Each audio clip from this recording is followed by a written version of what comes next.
Kami bersyukur, kami percaya harapan dalam hidup kami hanya Engkau Tuhan. Karena kami tahu kami tidak bisa meletakkan harap kami pada manusia. Karena manusia bisa mengecewakan kami.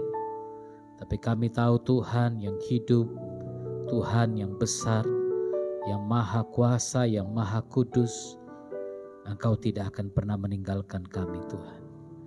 Karena itu malam ini biarkan kami belajar lagi dari firman-Mu, duduk di bawah kaki-Mu, agar kami mengerti, kami tahu apa yang Tuhan ingin kami lakukan dalam sisa hidup kami. Jadikan kami pelaku-pelaku firman dan bukan hanya pendengar saja, sehingga hidup kekristenan kami diubahkan, cara pikir kami diubahkan. Kami tidak lagi menjadi sama seperti orang dunia, seperti orang-orang, seperti anak-anak bayi yang diombang-ambingkan oleh rupa-rupa angin pengajaran. Tapi kami menjadi seperti orang Kristen, orang dewasa yang tertanam dan bertumbuh dalam firman. Terima kasih Tuhan. Urapi hamba-Mu yang tidak ada apa-apanya ini. Aku hanya alat-Mu yang siap untuk Kau pakai.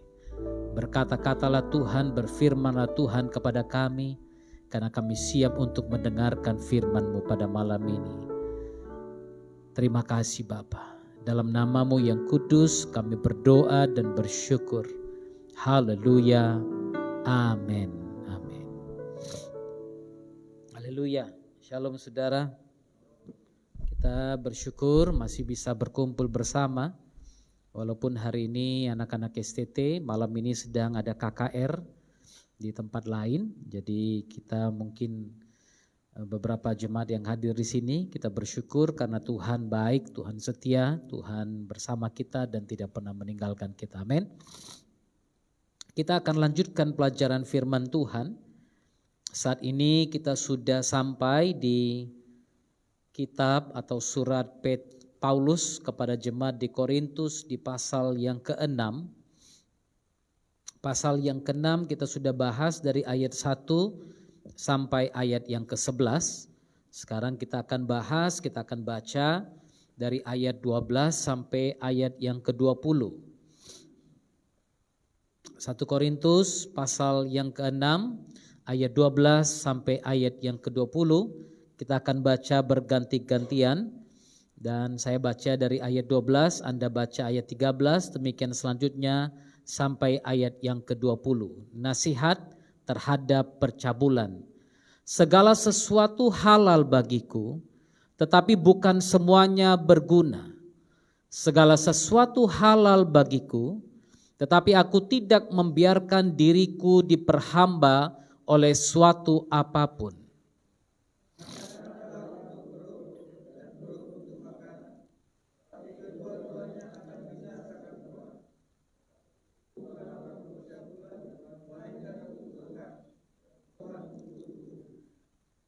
Tuhan Elohim yang membangkitkan Tuhan akan membangkitkan kita juga oleh kuasa-Nya.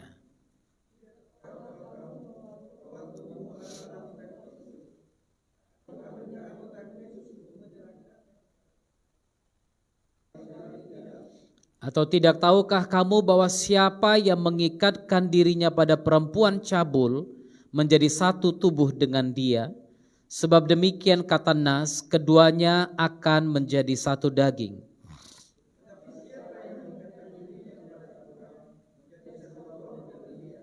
Jauhkanlah dirimu dari percabulan. Setiap dosa lain yang dilakukan manusia terjadi di luar dirinya. Tetapi orang yang melakukan percabulan berdosa terhadap dirinya sendiri.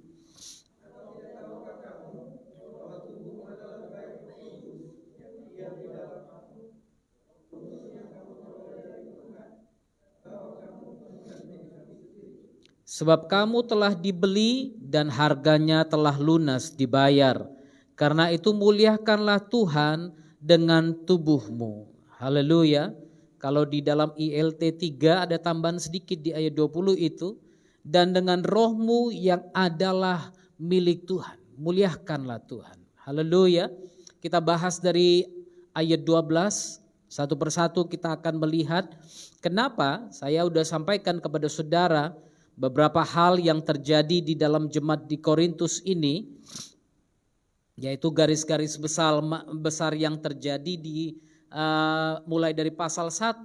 Kita sudah lihat beberapa masalah dalam gereja Korintus, lalu sekarang kemudian kita lihat disiplin dalam gereja.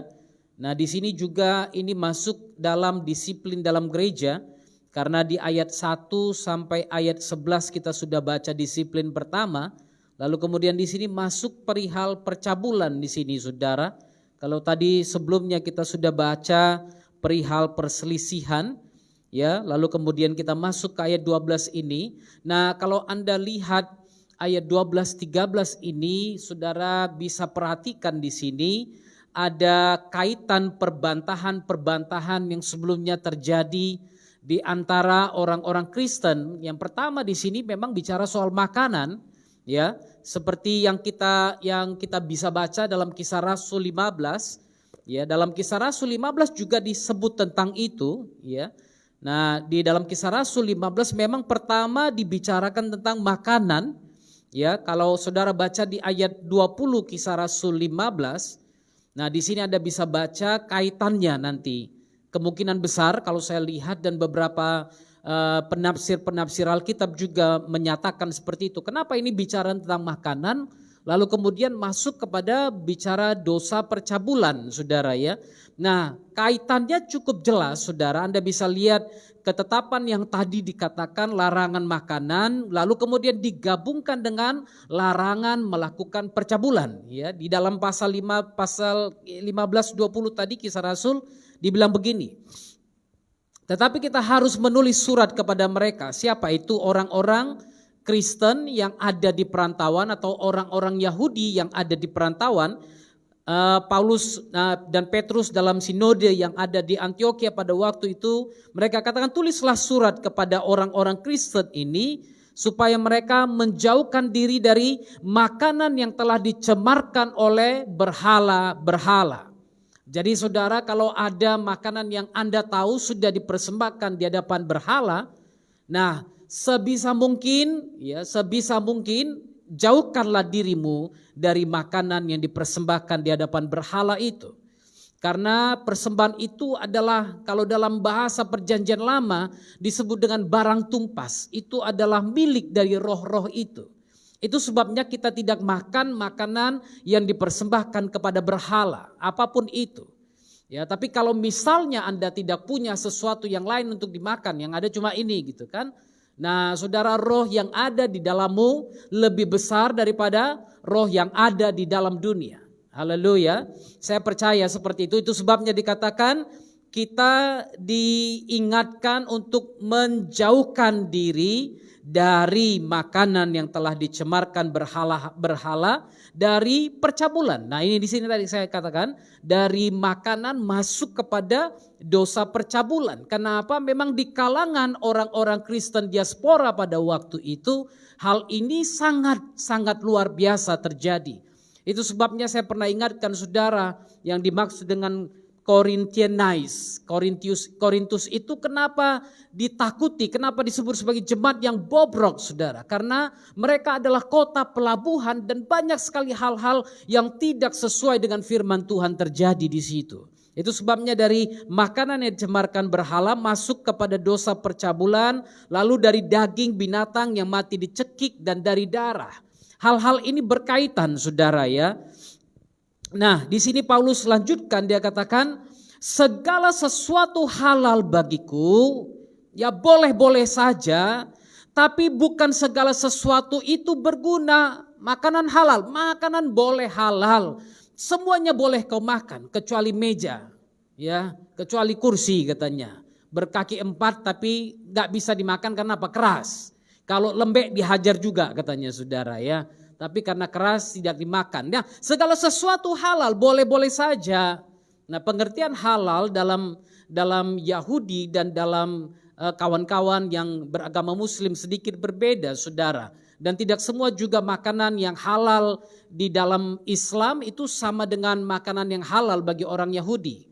Ya, ada contohnya binatang-binatang bersisik dan berkuku belah. Ada sebagian yang halal bagi orang-orang Muslim tapi tidak demikian bagi orang-orang Yahudi, bagi orang-orang yang hidup pada hukum Taurat, saudara ya. Jadi segala sesuatu halal, semuanya boleh-boleh saja, boleh kau makan, tapi bukan segala sesuatu itu berguna. Ya, tidak semuanya berguna. Karena ada sesuatu yang kalau Anda makan justru menimbulkan penyakit bagimu. Ya, ada sesuatu yang kalau kau makan dan engkau tahu itu kolesterolnya tinggi, maka kolesterolmu akan naik dan tubuhmu akan binasa. Baru-baru ini saya baca tulisan dari Pak Jarod Wijanarko. Beliau sampaikan Tuhan menciptakan manusia itu 30%. Saya lupa ada beberapa, tapi 30% manusia itu diabetes di dunia, 30% itu asam urat, 30% kolesterol, 10% lainnya mungkin normal, saudara ya. Nah, itu sebabnya kalau yang diabetes katanya, Anda tahu bahwa Anda bisa membantu dunia dengan tidak lagi makan karbohidrat. Yang kolesterol Anda bisa membantu dunia ini, meringankan dunia ini dengan tidak memakan lemak-lemak, daging-daging yang pastinya akan membuat kolesterolmu lebih tinggi. Jadi segala sesuatu halal bagiku, tapi bukan segala sesuatu itu berguna. Ya, jadi kalau saudara lihat ada beberapa hal yang kemungkinan terjadi kenapa Paulus katakan ini. Kenapa Paulus bilang segala sesuatu halal bagiku tapi tidak semua berguna. Karena pada masa itu mereka hidup di tengah-tengah orang-orang Yahudi yang legalismenya mungkin cukup tinggi. Sangat tinggi. Makanan ini gak boleh, itu gak boleh, ini tidak boleh. Dan itu sebabnya kalau saudara perhatikan dalam Kisah Rasul 15, Anda bisa melihat pertentangan cukup keras terjadi antara Petrus, Paulus dan beberapa orang-orang lain dalam sinode di Yerusalem itu. Kalau saya sebut kata sinode, saudara ya. Jadi ada legalisme orang percaya Yahudi yang cukup kuat. Cukup kuat. Mereka bilang ini tidak boleh, harus disunat pada hari kesekian dan harus seperti ini, seperti itu. Itu sebabnya Paulus katakan segala sesuatu halal bagiku. Tapi tidak semuanya berguna. Yang kedua, kenapa Paulus katakan ini? Pada masa itu ada guru-guru palsu yang menggunakan kebebasan Kristennya sebagai izin untuk berbuat dosa. Sekarang juga ada pengajaran-pengajaran yang mengatakan, oh Anda hidup dalam hukum kasih karunia. Bukan lagi hidup dalam hukum Taurat sehingga Anda bebas berbuat dosa kapan saja dan darah Yesus cukup untuk menghapuskan dosamu. Saudara, pengajaran-pengajaran ini sudah banyak, saudara, banyak sejak zaman Paulus, Petrus itu sudah ada. Sejak Kristen mulai berdiri ini sudah ada, saudara. Itu sebabnya Paulus ini coba berjalan di antara kedua pandangan yang ekstrim tadi. Yang satu bilang gak boleh ini, gak boleh itu. Yang satu bilang semuanya boleh. Yang satu bilang kamu bebas, kamu boleh buat apa saja. Itu sebabnya Paulus bilang tidak semuanya berguna. Segala sesuatu halal bagiku, tetapi aku tidak membiarkan diriku diperhamba oleh suatu apapun. Haleluya. Gak semuanya kok memang berguna bagi kita. Yang Paulus inginkan apa? Yang lebih berguna dari semua yang kau pandang, yang kau pikirkan tentang dunia ini adalah pembangunan tubuhmu ini. Tubuh Kristus ini. Ini yang lebih berguna. Bagaimana engkau membangun tubuh Kristus dalam dirimu lebih penting daripada hak dan kebebasan pribadi itu. Memang Anda bebas. Mau kawin berapa kali terserah Anda, bisa saja. Ya, baru-baru ini ada pendeta yang tinggalkan kekristenan katanya karena di Kristen gak boleh kawin 3 kali. Lalu kemudian dia foto dengan 3 istrinya, dia tunjukkan kepada orang semua sekarang dia punya 3 istri. Saudara, pembangunan tubuh Kristus yang ada dalam diri kita lebih penting. Bisa saja Anda tinggalkan Kristus dan kemudian kawin 3 kali. Tapi kalau engkau sudah memperoleh pengetahuan akan kebenaran, apakah Anda pikir Anda bisa jauh dari dosa? Apakah Anda pikir Anda luput dari penghakiman itu? Tidak. Tidak mungkin, saudara ya. Salah satu buah roh itu penguasaan diri. Amin. Bahkan yang terakhir kata firman Tuhan dalam Galatia 5 ayat 22-23. kasih sukacita, dan yang terakhir penguasaan diri. Haleluya. Sehingga orang Kristen harus bisa menguasai diri walaupun semuanya halal bagimu. Semuanya boleh kau nikmati, tapi tidak semua berguna bagimu. Tidak semua berguna. Haleluya. Aku tidak membiarkan diriku diperhamba oleh suatu apapun. Paulus katakan, masih di ayat yang ke-12 tadi. Tetapi aku tidak membiarkan diriku diperhamba, kata yang dipakai di sini, exousia, oleh suatu apapun atau oleh siapapun. Haleluya. Maksudnya apa? Paulus katakan di sini, aku tidak membiarkan diriku diotoritasi oleh siapapun. Aku tidak tunduk pada otoritas siapapun atau otoritas apapun. Bukan karena aku bilang segala sesuatu halal maka aku bisa ditaklukkan oleh siapa saja, oleh pengajaran apa saja, tidak. Atau mungkin Paulus katakan, aku tidak membiarkan diriku dihakimi atau dinilai oleh hukum manusia manapun. Manusia kan bisa menilai kita, menghakimi kita sesuka hati. Dia lihat apa yang kelihatan di depan mata lalu kemudian dia menghakimi Anda. Dia memutuskan penghakiman kepada saudara. Padahal penghakiman itu jangan sekarang, nanti. Pada waktu kita berdiri di hadapan tahta Kristus, disitulah penghakiman yang sebenarnya akan muncul. Haleluya. Itu sebabnya Paulus katakan, aku enggak membiarkan diriku yuridiksi, dihakimi, dinilai oleh hukum manusia manapun. Aku tidak biarkan diriku dikontrol, dikuasai, dikendalikan oleh manusia atau roh-roh jahat sekalipun. Haleluya. Ini yang Paulus katakan, aku tidak biarkan diriku diperhamba oleh suatu apapun. Jadi walaupun segala sesuatu halal, tapi itu tidak boleh menjadi kesempatan pribadi Anda untuk berbuat sesuka hati. Haleluya. Banyak hal baik kelihatannya, tapi dapat menjadi motif, sikap dan situasi keadaan yang tidak pantas bagi orang Kristen. Kelihatannya baik, kelihatannya oke-oke saja. Itu sebabnya seorang Kristen harus mampu menguasai diri dengan baik. Amin. Boleh gak minum minuman keras? Boleh. Boleh, siapa bilang gak boleh? Tapi sebagai orang percaya, saya tidak melakukannya. Amin. D.L. Moody pernah ditanya oleh seorang ibu. Ibu ini adalah salah seorang sponsor utamanya. D.L. Moody ini seorang penginjil besar yang hidup sebelum Billy Graham. Billy Graham itu menjadi hamba Tuhan karena dia lihat D.L. Moody ini. Satu hari ibu ini datang dengan marahnya ke kantornya D.L. Moody. Dia bilang, saya dengar kamu bilang boleh minum minuman keras. Saya dengar kamu bilang boleh berzina, boleh begini, boleh begitu. Siapa yang bilang? Ada yang bilang. Lalu Moody katakan begini, ibu, ya, saya bisa mau berzina, saya bisa minum minuman keras, saya bisa melakukan apa yang ibu bilang tadi. Ibu ini marah, dia bilang, kalau begitu mulai hari ini aku tidak akan mendukung pelayananmu lagi. Dan kemudian dia berbalik, kemudian dia mau keluar dari pintu kantor itu. Lalu Moody katakan begini, Bu, tapi saya tidak melakukannya. Haleluya. Anda bisa saja menjadi seperti orang dunia, tapi Anda tidak boleh menjadi sama seperti mereka. Haleluya. Itu yang saya selalu katakan. Saudara tidak bisa larang burung terbang di atas kepalamu. Tapi Anda bisa melarang burung ini membangun sarang di atas kepalamu. Haleluya. Seorang Kristen harus dapat menguasai dirinya dengan baik.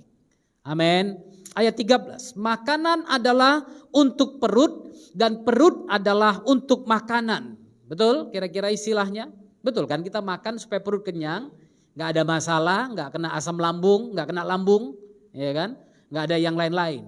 Amin. Makanan untuk perut dan perut untuk makanan, tapi kedua-duanya akan dibinasakan Tuhan. Mungkin pada masa itu saudara ada guru-guru palsu, ada orang-orang tadi seperti yang tadi saya katakan, ada orang-orang yang mengatakan semuanya kan boleh. Paulus bilang semuanya boleh. Kenapa kalian gak menikmati saja? Ayo mabuk-mabukan bersama kami, ayo makan-makan sepuas-puasnya bersama kami. Ya saudara, karena pada masa itu kalau punya uang, Duduknya itu langsung dengan kambing panggang, domba panggang, atau semua itu saudara banyak-banyak.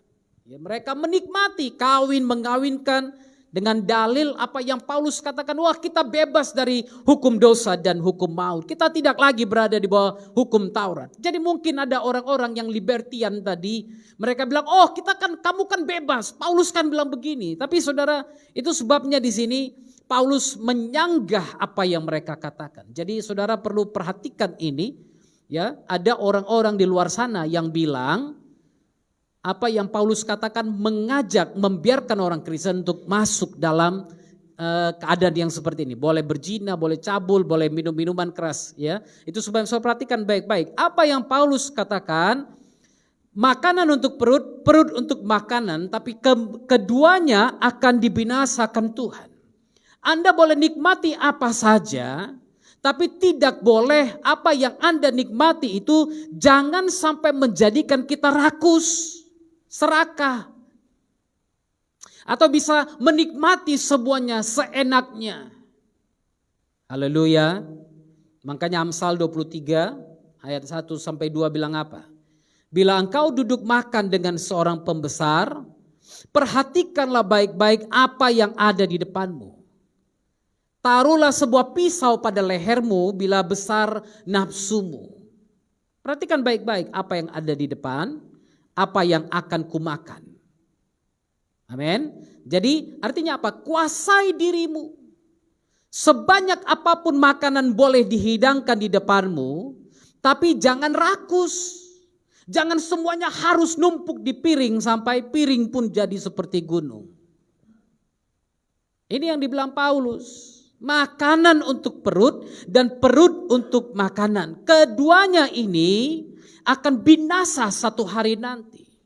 Tubuh ini akan binasa satu hari nanti. Karena apa? Kerajaan sorga, kerajaan Tuhan bukan tentang makanan, minuman, kawin dan mengawinkan.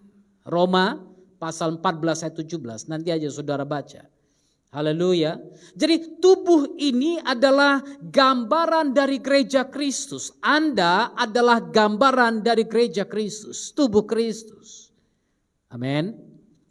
Itu sebabnya Paulus katakan, tubuhmu bukanlah untuk percabulan, melainkan untuk Tuhan dan Tuhan untuk tubuh kita.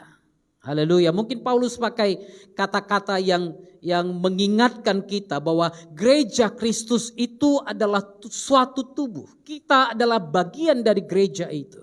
Kita adalah bagian dari anggota tubuh Kristus itu. Itu sebabnya tubuhmu untuk Tuhan.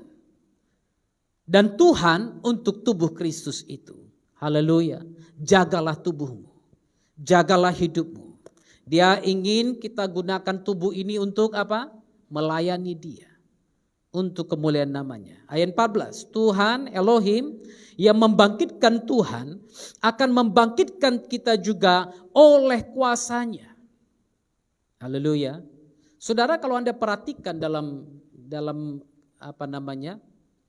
pengajaran-pengajaran Yunani, filsafat Yunani, orang-orang Yunani itu percaya tubuh ini adalah satu bentuk kejahatan. Tubuh itu adalah jahat bagi orang Yunani. Tapi dalam pemikiran Kristen, Alkitab tidak meremehkan tubuh kita. Itu sebabnya saya percaya Tuhan menciptakan manusia dengan tangannya sendiri. Makanya di ayat ini saudara bisa perhatikan baik-baik bahwa Tuhan menciptakan tubuh untuk Tuhan. Tubuh ini diciptakan untuk Tuhan. Haleluya. Bukan untuk percabulan tapi untuk Tuhan. Dan Tuhan untuk tubuh. Tubuh ini adalah bagian dari anggota Kristus. Tubuh adalah gambaran bait suci yang didiami oleh Roh Kudus. Haleluya. Lihat dulu kawan kanan kiri bilang tubuhmu adalah bait Roh Kudus. Amin. Haleluya. Tubuhmu untuk memuliakan Kristus. Jadi tubuhmu bukan sesuatu yang jahat. Tidak saudara. Tubuhmu adalah milik Kristus, ciptaan Tuhan. Tubuh ini tidak jahat. Dia akan dibangkitkan dan menjadi bagian dari kerajaan kekal, walaupun bukan tubuh fana ini yang dibangkitkan, tapi tubuh kemuliaan itu nanti. Haleluya. Jadi kalau pandangan Yunani katakan tubuh fisik itu jahat, tapi pandangan Alkitab katakan tubuh ini tidak jahat. Tapi manusia harus mengendalikannya. Haleluya. Kenapa? Dalam dunia ini ada godaan, ada pertempuran moral dan dosa. Dan Yesus memberikan dirinya untuk gereja. Dia mati untuk gereja sehingga orang percaya pun harus mengikuti teladan ini. Amin. Kita orang percaya harus mati bagi diri sendiri dan kepada diri sendiri. Agar kita dapat memerintah bersama dengan Dia. Haleluya. Ayat 15. Tidak tahukah kamu bahwa tubuhmu adalah anggota Kristus? Bukan sembarangan, saudara. Tubuhmu adalah anggota Kristus. Akan kuambilkah anggota Kristus untuk menyerahkannya kepada percabulan? Sekali-kali tidak. Amin. Itu sebabnya Paulus ingatkan lagi tubuhmu adalah anggota Kristus. Tadi sudah saya jelaskan kepada saudara. Peringatan kepada orang-orang percaya yang hidup pada masa itu. Kesatuan orang percaya adalah kepada Kristus. Dan bukan kepada perbuatan-perbuatan amoral yang ada di dunia ini.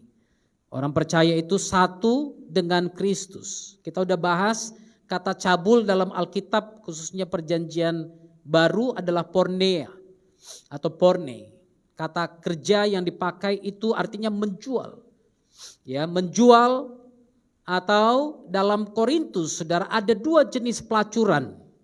Yang pertama menurut siapa ini? Menurut Atli ini kalau saya tidak salah. Dia bilang pemujaan yang pertama pelacuran bagi pemujaan. Jadi pada masa itu ada pelacur-pelacur yang berada di kuil-kuil di mana mereka sembahyang, saudara. Dan mereka ini mengabdikan dirinya untuk dewa-dewi yang mereka sembah. Ada dua jenis. Yang pertama untuk itu, yang kedua untuk cari uang, cari keuntungan. Ini pekerjaan. Itu sebabnya Paulus katakan, tidak tahukah kamu bahwa tubuhmu adalah anggota Kristus, akan kuambilkah anggota Kristus itu untuk menyerahkannya kepada percabulan? Bagaimana mungkin aku mengambil anggota tubuh Kristus ini dan membawanya kepada dunia ini, kepada percabulan yang ada dalam dunia ini? Haleluya. Sekali-kali tidak. Atau tidak tahukah kamu bahwa siapa yang mengikatkan dirinya pada perempuan cabul menjadi satu tubuh dengan dia. Ini dia tadi saudara. Ya, memang ada dua jenis. Bagi mereka di luar, pelacuran dalam kuil itu hal yang biasa. Kalau Anda baca dalam perjanjian lama, bahkan dalam kitab sebelum Samuel, saudara, Anda bisa lihat bagaimana ada orang-orang yang tercatat di situ yang mengabdi sebagai pelacur-pelacur di sekitar bait suci itu. Kenapa hal-hal yang ada di luar itu masuk, saudara? Itu sebabnya Paulus katakan, tidak tahukah kamu bahwa siapa yang mengikatkan dirinya pada perempuan cabul, perempuan yang tidak benar, perempuan yang menjual dirinya untuk mencari keuntungan, maka menjadi satu tubuh dengan dia. Haleluya. Ingat ini. Sebab demikianlah kata Nas, keduanya akan menjadi satu daging. Karena pada waktu Tuhan menciptakan Adam dan Hawa, Tuhan katakan demikianlah mereka tidak lagi dua, melainkan satu. Haleluya. Nah ayat 17, tapi siapa yang mengikatkan dirinya pada Tuhan menjadi satu roh dengan dia. Haleluya. Haleluya. Kita adalah bagian dari tubuh Kristus itu. Sehingga kalau kita mengikatkan diri dengan Kristus, maka kita menjadi satu dengan dia. Haleluya. Dalam Roma pasal 6, saudara boleh tulis aja, ada contoh dari konsep teologis ini. Bagaimana orang-orang percaya mati bersama dengan Kristus, dikuburkan dalam baptisan bersama dengan Kristus, dan dibangkitkan bersama dengan Kristus. Haleluya. Kita lihat lagi di ayat yang ke-17 ini. Siapa yang mengikatkan dirinya pada Tuhan. Saudara, kata ini dipakai dengan istilah apa? Menyatukan dirinya dengan Tuhan. Tadi ada kontradiksi, siapa yang menyatukan dirinya dengan perempuan yang cabul. Dan di sini dikatakan siapa yang mengikatkan dirinya, menyatukan dirinya pada Tuhan, menjadi satu roh dengan Dia. Haleluya. Jadi belajar bagaimana kita bisa menjadi satu roh dengan Dia. Saya selalu katakan, bahkan tadi saya katakan kepada anak-anak yang di sini, belajar berdoa terus dalam roh. Anda berdoa 1 jam dalam roh dengan Anda berdoa 2 jam kata-kata, itu pasti berbeda. Kenapa? Roh berbicara kepada roh yang ada di sana. Roh manusia ini berkomunikasi dengan roh Tuhan yang ada di sana. Haleluya. Karena Tuhan itu adalah roh. Barang siapa menyembah Dia, harusnya menyembah Dia dalam roh dan kebenaran. Itu sebabnya belajar menyatukan diri dengan roh Tuhan. Sehingga pikiranmu menjadi satu dengan pikiran Tuhan. Rencanamu menjadi satu dengan rencana Tuhan. Tujuan akhirmu menjadi satu dengan tujuan akhir yang Tuhan inginkan pada kita. Haleluya. Mari belajar mengikatkan diri dengan Dia. Itu sebabnya jauhkan dirimu dari percabulan, jauhkan dari dosa ini. Ini penekanan saudara, ini perintah, bukan himbauan. Ya, tapi perintah, jauhkanlah dirimu dari percabulan. Penekanan yang cukup keras di sini Paulus katakan, setiap dosa lain yang dilakukan manusia terjadi di luar dirinya. Haleluya. Apa dosa-dosa yang terjadi di luar diri kita? Mungkin ada kecemburuan. Cemburu itu mungkin masih gimana? Masih bagian dari luar tubuh? Kira-kira? Atau ya kan dia masih berpikir gitu kan? Masih hanya berpikir. Iri hati, perselisihan dan lainnya terjadi di luar tubuh. Karena kita cemburu lihat orang, kita berselisih paham dengan orang lain, kita marah dengan orang lain, itu masih terjadi di luar tubuh kita. Ada pemisahan di sini antara tadi tubuh jasmani dengan jiwaninya di sini.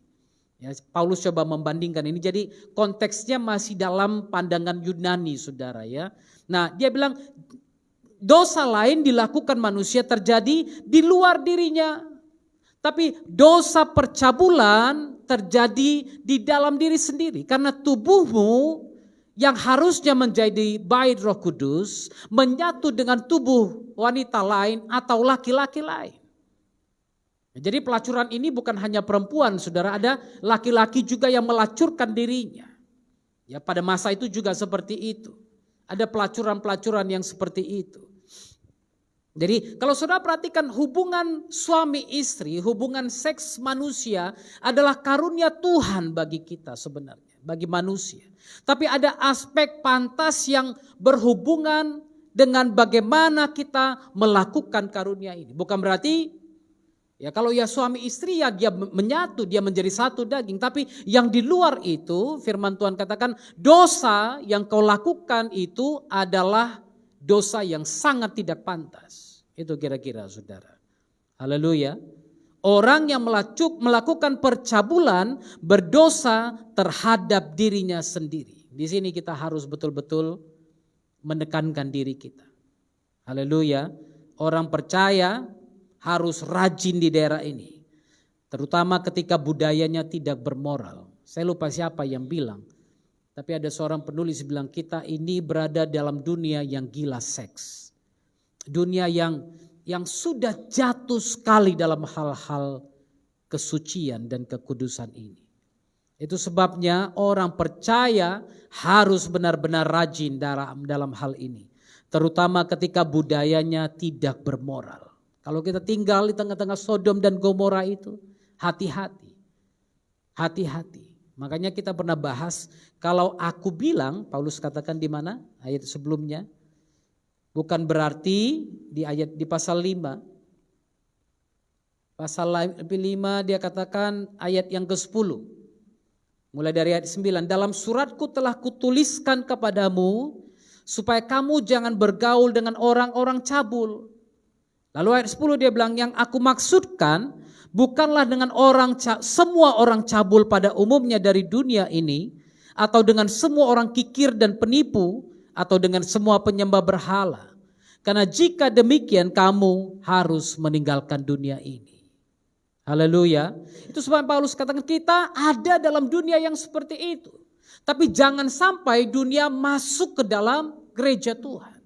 Jangan sampai dunia masuk ke dalam tubuh Kristus ini.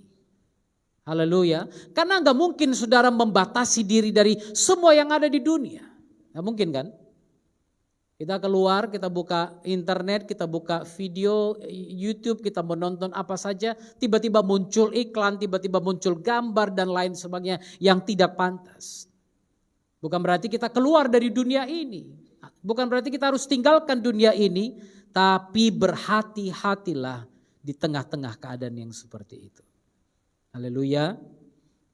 Ini sekarang menjadi masalah utama bagi orang percaya. Dosa seksual ini, perzinahan dan percabulan ini.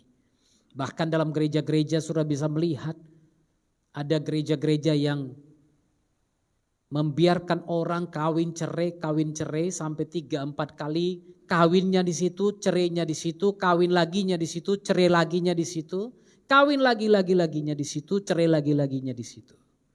Ini terjadi, saudara.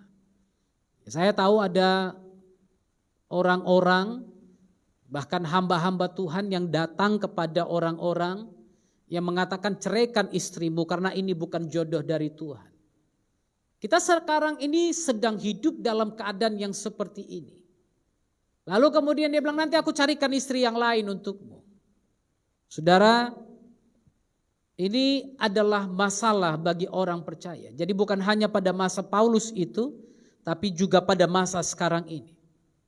Itu sebabnya orang percaya harus hidup dalam kehidupan yang berubah dengan cara pandang, cara hidup yang pantas.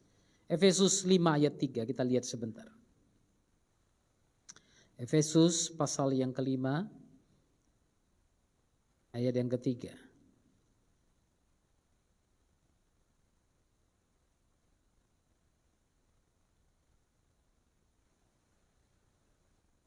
Tetapi percabulan dan rupa-rupa kecemaran atau keserakahan disebut saja pun jangan di antara kamu. Sebagaimana sepatutnya bagi orang-orang kudus. Disebut saja pun jangan. Haleluya. Jangan sampai itu terjadi. Lalu kemudian 2 Korintus pasal 12 ayat yang ke-21. 2 Korintus pasal yang ke-12 ayat yang ke-21. Aku khawatir bahwa apabila aku datang lagi, Tuhanku akan merendahkan aku di depan kamu, dan bahwa aku akan berduka cita terhadap banyak orang di masa yang lampau berbuat dosa, dan belum lagi bertobat dari kecemaran, percabulan, dan ketidaksopanan yang mereka lakukan. Perhatikan apa yang Paulus katakan. Aku takut, aku khawatir. Jangan sampai nanti pada waktu aku datang, Tuhan justru merendahkan aku di depan kamu, dan bahwa aku akan berduka cita terhadap banyak orang yang di masa yang lampau berbuat dosa dan belum lagi bertobat. Ini peringatan Paulus dalam suratnya yang kedua di bagian terakhir. Paulus bilang jangan sampai nanti setelah semua aku sampaikan, kamu gak tobat-tobat, kamu gak berubah-ubah. Sehingga akhirnya Tuhan justru merendahkan kami yang melayanimu. Haleluya. Itu sebabnya hamba-hamba Tuhan harus berani menyampaikan khotbah-khotbah seperti ini. Menyampaikan teguran-teguran seperti ini. Karena saya tahu banyak yang gak berani, saudara. Karena mungkin yang melakukan itu salah satu pemberi perpuluhan terbesar. Ya kan? Atau pemberi persembahan terbanyak. Dan paling suka berkorban misalnya. Sehingga mereka takut untuk berbicara hal seperti ini. Ya, tapi saudara sudah belajar firman Tuhan, Anda harus melihat apa yang firman Tuhan ajarkan. Jangan takut untuk menyampaikan kebenaran. Kolose pasal yang ketiga ayat yang kelima. Kolose pasal 3 ayat yang kelima. Karena itu matikanlah dalam dirimu segala sesuatu yang duniawi. Perhatikan kata matikan itu. Anda bisa menghidupkannya, Anda bisa mematikannya. Apa kira-kira sesuatu yang membuat Anda bisa menghidupkannya? Cari saudara. Cari apa yang bisa membuat Anda menghidupkan segala sesuatu yang duniawi itu.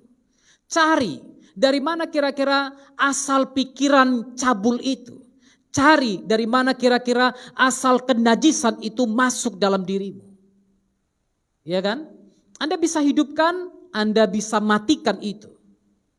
Makanya Paulus katakan karena itu matikanlah dalam dirimu segala sesuatu yang duniawi. Bukan hanya 1-2 hal yang duniawi, tapi segala sesuatu yang duniawi. Apa itu? Percabulan, kenajisan, hawa nafsu, nafsu jahat, keserakahan yang sama dengan penyembahan berhala. Haleluya. Matikan itu. Dari mana sumbernya? Matikan itu. Kalau sumbernya misalnya adalah orang-orang yang Anda tiap hari jumpai, maka matikan itu. Hubungan itu Anda matikan, jangan lagi jumpai dia. Jangan lagi duduk di warung itu, jangan lagi duduk di kedai itu.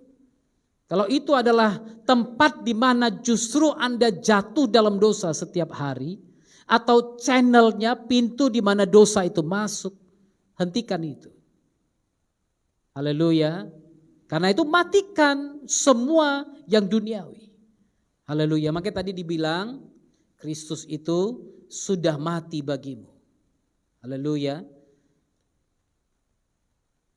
Elohim, Yahweh yang membangkitkan Kristus akan membangkitkan kita juga oleh kuasanya. Artinya apa? Kapan kebangkitan terjadi? Kalau ada kematian. Haleluya. Kristus bangkit setelah kematian 3 hari itu. Dan dia bangkit. Demikian juga kebangkitan kita. Pada waktu daging ini mati, maka kita bisa bangkit dan memerintah bersama dengan dia. Haleluya. Ayat 19. Tidak tahukah kamu bahwa tubuhmu adalah bait Roh Kudus yang diam di dalam kamu. Roh Kudus yang kamu peroleh dari Tuhan dan bahwa kamu bukan milik kamu sendiri. Itu sebabnya saudara, kalau Roh Kudus masih diam dalam kita, Roh Kudus akan mengingatkan kita kalau engkau jatuh dalam dosa. Roh Kudus akan membuat duka yang begitu dalam kalau Anda jatuh dalam dosa, kalau kita jatuh dalam dosa. Roh Kudus akan menegur kita, Roh Kudus akan mengingatkan kita. Kenapa? Karena kita adalah bait Roh Kudus. Tempat di mana Roh Kudus itu berdiam. Haleluya. Kalau saya tinggal di rumah ini dan kemudian saya masuk ke rumah ini, saya lihat keadaannya jorok, saya pasti akan begitu masuk, saya akan langsung bilang, ini jorok ini, bersihkan ini. Demikian juga dengan Roh Kudus. Pada waktu dia berdiam dalam diri kita dan dia lihat sesuatu yang tidak benar, dia akan teriak, dia akan bilang, ini salah. Tapi pada waktu suara itu tidak diindahkan, maka perlahan-lahan suara itu juga akan mengecil. Dan kemudian dia mungkin akan meninggalkan kita. Karena kita tidak peduli kepada dia. Haleluya. Itu sebabnya ingatkan diri kita sendiri. Kamu adalah bait Roh Kudus. Kamu adalah rumah Tuhan. Yang dimana Roh Kudus tinggal di dalam kamu. Dan Roh Kudus itu kamu peroleh bukan dari mana-mana. Dari Tuhan sendiri. Bukan dari usahamu. Jangan ada yang pikir Anda bisa dapatkan Roh Kudus dengan caramu sendiri. Tidak. Itu sebabnya saudara, kamu adalah bait Roh Kudus yang diam dalam kamu. Roh Kudus yang kamu beroleh dari Tuhan. Dan kamu bukan milik kamu sendiri. Haleluya. Ada lagu lama bilang apa? Hidupku bukannya aku lagi, tapi Yesus dalamku. Hidupku bukannya aku lagi, tapi Yesus dalamku. Haleluya. Jadi hidup ini kalau Anda adalah bait Roh Kudus, hidup ini bukan milik kita lagi. Karena apa? Kamu bukan milikmu sendiri. You are not your own. Haleluya. Bukan. Kita bukan milik kita sendiri. Itu sebabnya firman Tuhan katakan kamu gak berhak atas dirimu sendiri. Dia yang berhak. Dia yang memiliki tubuhmu. Dia yang mengatur engkau. Dia yang membiarkan hidupmu bergerak. Karena engkau ada dalam dia, bergerak dalam dia, hidup dalam dia. Karena dia kita bisa melakukan semua itu. Sebab kamu telah dibeli dan harganya telah lunas dibayar. Luar biasa saudara, nggak pakai kartu kredit. Amin. Kita dibeli nggak pakai kartu kredit, hari ini ngutang dulu. Makanya saya tiap hari ada yang tawarin kartu kredit. Pak ini dari BCA dapat limit sekian puluh juta. Saya bilang aduh saya nggak mau berutang lagi, nggak mau. Loh kan sayang Pak nggak dimanfaatin. Maaf saya nggak mau berhutang lagi. Hidupmu telah dibeli. Bukan dengan kartu kredit. Haleluya. Anda dibeli bukan dengan kartu kredit. Sehingga iblis bisa bilang kau belum lunas dibayar ya aku ambil kau punya aku. Iblis gak bisa bilang. Karena apa? Engkau dibeli dengan lunas oleh darah Yesus. Oleh kematian Kristus. Itulah namanya penebusan. Amin. Engkau dibeli dan digantikan oleh Kristus itu pada waktu dia disalibkan. Sehingga kalau iblis menuduh Anda, kau berdosa, Yesus katakan dia telah kubeli dengan harga yang mahal. Aku mati bagi dia, darahku kucurahkan bagi dia. Itu sebabnya firman Tuhan dalam Yesaya 53 katakan, dosa kita ditanggungkan atasnya. Haleluya. Dia menjadi dosa karena kita. Dia bukan menanggung dosa saja, dia menjadi dosa karena kita. Itu sebabnya pada waktu dia berseru, dia atas kayu salib itu. Firman Tuhan mencatat bahkan Tuhan Bapanya membalikkan wajahnya. Bukan berarti Bapa di surga buang muka. Ya kan? Gak pantas kau lagi, bukan. Tapi surga berduka cita atas Tuhan yang besar itu.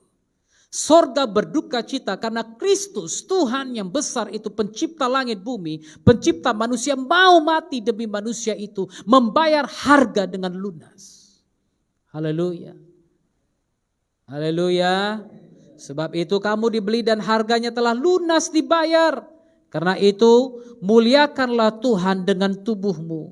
Ini perintah yang mendesak, bukan suatu pilihan. Bagaimana orang percaya hidup itu sangat penting saudara. Untuk jaminan kita, untuk perdamaian kita, dan untuk kesaksian kita. Karena hidup kalau tidak benar, Anda berdiri di hadapan orang-orang, Anda mendoakan orang-orang, roh jahat itu akan menghakimi Anda. Roh jahat itu akan katakan, alah kau sok mau ngusir-ngusir aku, kau sendiri belum beres kok. Iblis akan langsung menghakimi Anda di situ. Itu sebabnya hidup, bagaimana orang percaya hidup sangat penting untuk jaminan kita. Jaminan kita. Untuk perdamaian kita. Sehingga hati ini damai, hidup ini damai, dunia ini damai. Karena dia yang memperdamaikan kita. Haleluya. Dan untuk kesaksian kita. Supaya orang yang melihat kita, mereka tahu, wah ini sungguh anak Tuhan. Ini sungguh luar biasa. Ini sungguh orang yang dipuji Tuhan. Haleluya. Kenapa? Dia punya kesempatan untuk berbuat dosa. Tapi dia tidak mau berbuat dosa. Dia bisa saja berbuat dosa. Tapi dia memilih untuk tidak berbuat dosa. Haleluya. Ingat, muliakan Tuhan dengan tubuh kita. Dan percayalah, hidup akan Anda lihat. Berkat Tuhan akan Anda lihat. Amin. Kita bersatu dalam doa. Haleluya. Kami bersyukur buat firman-Mu yang mengingatkan kami. Agar kami sebagai orang percaya menjauhkan diri dari dosa percabulan. Karena dosa yang lain diperbuat di luar tubuh. Tapi dosa yang satu ini dilakukan dengan tubuh kami. Karena itu kami harus hidup dengan sangat berhati-hati. Agar hidup kami bisa menjadi kesaksian untuk orang lain. Oh haleluya, bagaikan bejana siap dibentuk. Demikian hidupku di tanganmu, dengan urapan kuasa rohmu ku dibaharui selalu. Jadikan ku Allah dalam rumahmu, inilah hidupku di tanganmu. Bentuklah seturut kehendakmu, pakailah sesuai rencanamu. Katakan, ku mau sepertimu Yesus, ku mau sepertimu Yesus, disempurnakan selalu dalam segenap jalanku, memuliakan namamu. Katakan, ku mau sepertimu Yesus, ku mau sepertimu Yesus, disempurnakan selalu. Katakan kepada Tuhan, saudara, dalam segenap jalanku, memuliakan namamu. Haleluya. Kita hidup dalam dunia, tapi bukan berarti dunia dapat mempengaruhi kita. Karena kalau Roh Kudus ada dalam kita, kalau tubuhmu adalah bait suci, di mana Roh Tuhan tinggal dan diam, saya percaya kita akan berusaha menjaga bait suci itu dengan baik. Karena ada Roh Kudus di dalamnya, ada Roh Tuhan yang di dalamnya. Karena itu jangan biarkan dunia mengkontaminasi kita. Jangan biarkan dunia mempengaruhi kita, pikiran kita, tubuh kita, hati kita. Biarkan Tuhan membentuk kita bagaikan bejana yang siap dibentuk. Kadang bejana itu memang harus dihancurkan, diremukkan, supaya dia dibentuk sesuai dengan kehendak dari sang pembuat bejana itu. Dunia boleh beranggapan, berpikiran apapun tentangmu. Tapi kalau hatimu, pandanganmu, pikiranmu tertuju kepada Yesus, maka dia akan jadikan engkau semakin hari semakin sempurna seperti Bapa.